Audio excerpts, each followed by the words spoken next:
Hello all and welcome to the Learning Curve, where we talk about autism, art, and career development. For our news in autism, we look at Bree Conklin, initially diagnosed with borderline personality disorder, BPD, at the age of 27, later discovered that she might have autism instead, which changed her perspective on both conditions. The male doctor who diagnosed her attributed her meltdowns, self-harming behavior, and dating habits to BPD. However, Conklin's experiences led her to question the diagnosis, as she did not fully relate to all BPD characteristics. Conklin explored BPD further through books but found the diagnosis perplexing.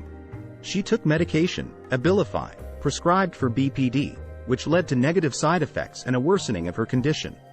During this period, her relationship suffered, and she felt guilt and shame surrounding her diagnosis. It was not until 5 years later, during her second pregnancy, that a therapist suggested she might be autistic. Researching autism, Conklin realized that the symptoms aligned with her experiences. It took 2 years to receive a formal diagnosis, but she felt a newfound kindness and compassion for herself and encouraged others to seek second opinions. Her experience highlighted the stigmas surrounding both autism and BPD, emphasizing the need for understanding and support for those with these conditions. For news in art, introducing artistic creativity into the lives of autistic children can offer numerous benefits, including providing a tool for self-expression that does not require verbal strengths, opportunities for social growth through communal activities, a chance to build on their artistic strengths, and opportunities for genuine inclusion.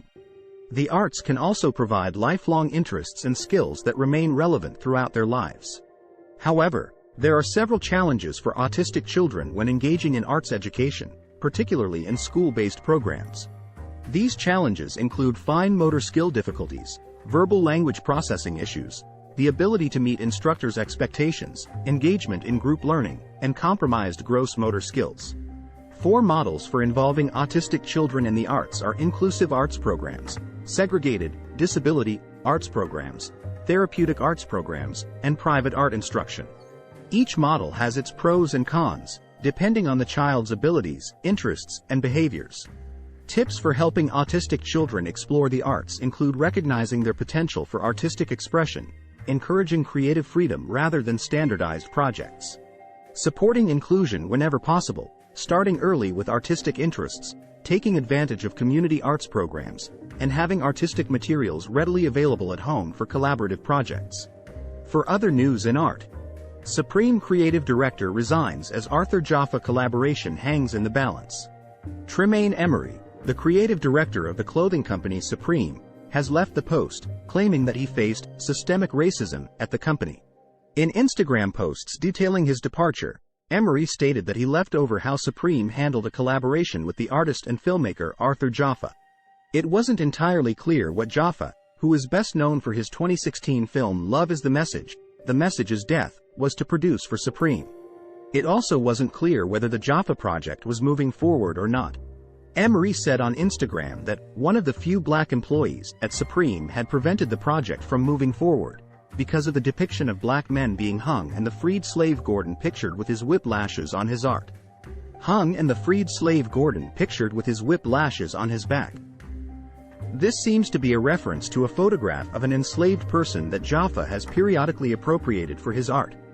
That image is owned by the National Portrait Gallery in Washington, D.C., and the museum has retitled the work Peter, formerly identified as Gordon, to account for the subject's historical misidentification. Emery's Instagram stated the Jaffa project had been secretly shut down without anyone talking to me. In a statement to Business of Fashion, Supreme said that the Jaffa project has not been cancelled. The company explained that it strongly disagreed with what it called Tremaine's characterization of the events preceding his departure. Emery said in his Instagram that this statement was a lie to hide the systemic racism that lies deep within Supreme and almost all white-owned corporations. Through a representative, Jaffa declined to comment to Art News. Supreme did not immediately respond to a request for comment. Emery's hiring by Supreme in 2022 was acclaimed as a sign of change at a brand that had long been resistant to tweaking its image. Much like his contemporary, Virgil Abloh, Emery represents a new class of designers who have redefined what a graphic t-shirt, hoodie, or sneaker can be. Complex wrote, noting that Emery had placed due emphasis on black models and black art in a fashion world that skewed white. Emery also founded his denim tiers, whose clothes explicitly took up the slave trade, and has collaborated with Levi's. And now for news in career development. Member companies of the Neurodiversity at Work Employer Roundtable have launched the Neurodiversity Career Connector, NDCC, a job search portal dedicated to neurodivergent job seekers. The NDCC connects neurodivergent individuals with companies committed to neurodiversity hiring programs.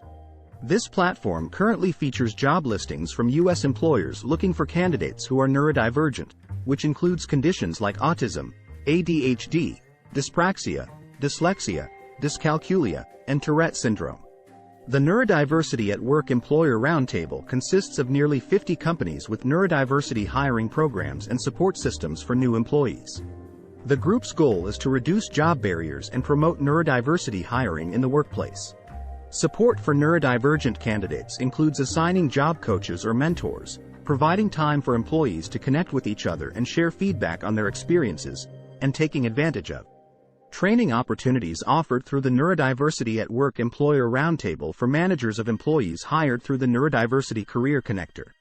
Neurodiverse individuals bring valuable competencies such as problem-solving skills and unconventional thinking to companies, making them increasingly attractive candidates.